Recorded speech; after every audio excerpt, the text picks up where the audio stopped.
2019 Division Secondary School Press Conference han Eastern Samar an ginpahigayon sulod hin tulo ka adlaw didto Giwan National High School.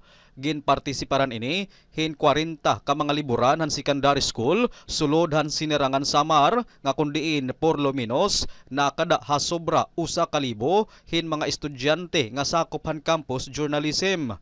Unang adlaw, ang nagpahigayon hin usa nga parade, palibot han bungto, an nga tanan nga partisipante, og sinundan hin usa nga opening program nga ginbuhat didto Giwan Town Plaza.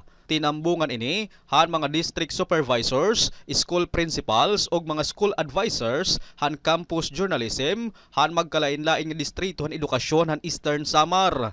Ini nga nasabi nga 2019 Division Secondary School Press Conference an usahan pa isan-isan han paghimuhin sakto og patas nga mga balita maparadyo, television man ini o print media. Samtang hi Mrs. Rhea Coles, an Education Program Supervisor of Science and Division Office, ang nagpadangat ang iya mensahe kasumpay hini nga era 2019 Division Secondary School Press Conference. Adiman an iya naging pamahayag.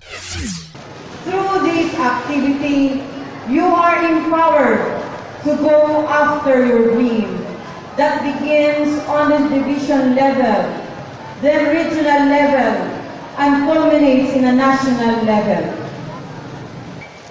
Your presence today, young journalists, you are now considered winners to this Division Schools Press Conference because not all are given a chance to win at your school level.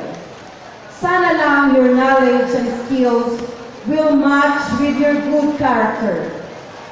This event aims to equip and provide you with relevant knowledge, improve your journalism skills, and promote responsible and free journalism.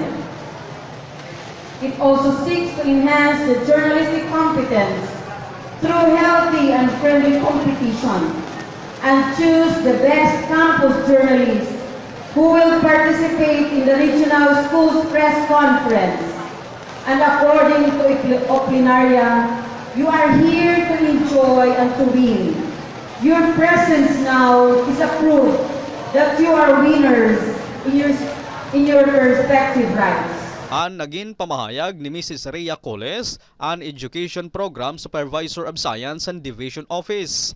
An nasabi nga paisan-isan han mga estudyante han bug-os nga Eastern Samar an may ada tema nga empowering communities through campus journalism.